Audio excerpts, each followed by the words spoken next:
सनातन धर्म। जय श्री कृष्ण। श्रीमद् भगवद गीता अतीत नहीं वर्तमान है, सनातनी हिंदुओं का संविधान है। श्रीमद् भगवद गीता के प्रथम अध्याय में पिछले 7 श्लोकों की बहुत ही सरल, व्यवहारिक, धर्म सम्मत, शास्त्र सम्मत व्याख्या हो चुकी है। अब हम अगले श्लोकों पर चलते हैं। प्रथम अध्याय श्लोक संख्या 8। दुर्योधन अपने योद्धाओं के बारे में गिनाता हुआ, महारथियों के बारे में गुरु द्रोणाचार्य से कहता है, भवान भीष्मश्च कर्णश्च कृपश्च समितिञ्जयः अश्वत्थामा विकर्णश्च सोमदत्तिस्तथैव च। एक तो स्वयं आप, दूसरे पितामह भीष्म, तीसरे कर्ण और संग्राम विजयी कृपाचार्य, तथा वैसे ही अश्वत्थामा, विकर्ण और सोमदत्त का पुत्र Bhurishrava. Yourself and Bhishma and Karna and also Kripa, the victorious in war, Ashwatthama, Vikarna, and so also the son of Somdatta।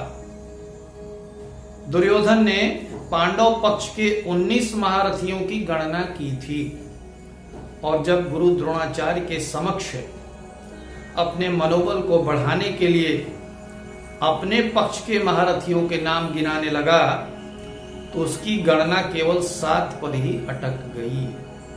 उसे यह एहसास हो गया कि संख्या बल में अधिक होने पर भी उसकी सेना में पांडवों की तुलना में कुशल सेना नायकों का अभाव है।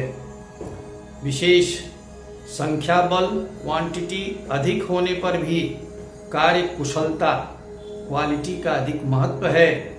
अधर्म पथ पर चलने वाले के साथ विपत्ति में उसका साथ बहुत कम लोग देते हैं। आइए अब 9वें श्लोक पर हम चलते हैं। जीवन संग्राम में विजय के लिए गीता रूपी अमृत का पान हमें नित्य करना चाहिए। व्यवहारिक जीवन की समस्याओं के समाधान इसमें मिलते हैं। और जब दुर्योधन ने केवल 7 महारथियों का ही नाम गिना पाया, तो उसने कहा है अगले श्लोक में ही, अन्ये च बहवः शूरा मदर्थे त्यक्त जीविता नाना शस्त्र प्रहरणा सर्वे युद्ध विशारदा। और भी बहुत से शूरवीर अनेक प्रकार के शस्त्र अस्त्रों से युक्त, मेरे लिए जीवन की आशा को त्यागने वाले सब के सब युद्ध में चतुर हैं।